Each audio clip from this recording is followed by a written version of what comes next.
ನೋಡಿದೆ ರುದ್ರ, ಮಾಯವಾಗೋ ಬದಲು ಅಗ್ನಿ ಹೇಗೆ ಒತ್ತಿ ಉರಿತಿದೆ ಅಂತ. ಇದರ ಅರ್ಥ ನಿಮ್ಮನೆಯಲ್ಲಿರೋದು ನಾಗಿಣಿಯಲ್ಲ, ಕೇವಲ ಒಬ್ಬ ಸಾಮಾನ್ಯ ಮನುಷ್ಯಳು. ನಾಗಿಣಿಯನ್ನ ಪತ್ತೆ ಮಾಡೋ ಇನ್ಯಾವ ಪ್ರಯತ್ನಗಳು ಇನ್ನು ಆ ಮನೇಲಾಗಬಾರ್ದು ರುದ್ರ.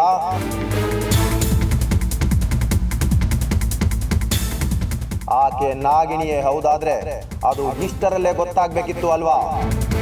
ಮತ್ತೆ ಈಗ ನಾಗಿಣಿನ ಪತ್ತೆ ಮಾಡೋದಕ್ಕೆ ಏನ್ ಮಾಡ್ಬೋದು ಯಕ್ಷ? ಅವಳ ಶಕ್ತಿಗಳನ್ನ ಕುಂದಿಸೋದಕ್ಕೆ ಸಾಧ್ಯ ಇದೆಯಾ? ಸಾಧ್ಯ ಇದೆ ರುದ್ರ. ಇದೇನು ಇಷ್ಟು ಬೇಗ ಮರ್ತು ಬಿಟ್ಯಾ? ಭೈರವನಿಂದ ಸೃಷ್ಟಿಯಾದ ನಾಗಿಣಿಯ ಶಕ್ತಿ ಸಂಹಾರ ಆಯುಧ ನಿನ್ನ ಬಳಿ ಇದೆಯಲ್ಲ ರುದ್ರ? ಹೌದಲ್ವಾ? ಜೈ ಮಹಾರುದ್ರ.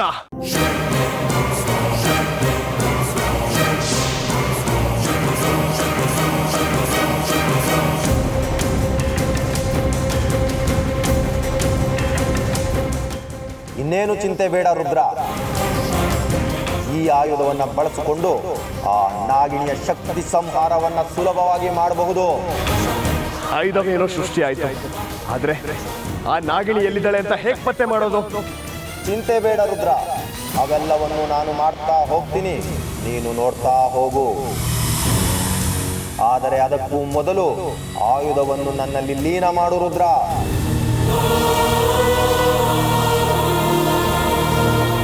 ಆಗಲಿ ಯಕ್ಷ. ಹೋಗೋ.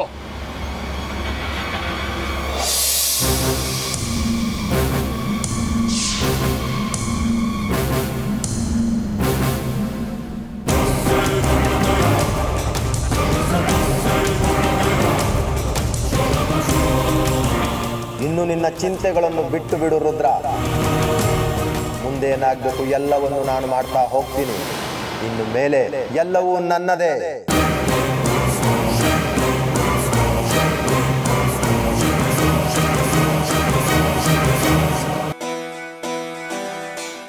ಅರ್ಜುನ್ ಅವರೇ, ಇದೇನ್ ಮಾಡ್ತಾ ಇದ್ದೀರಾ?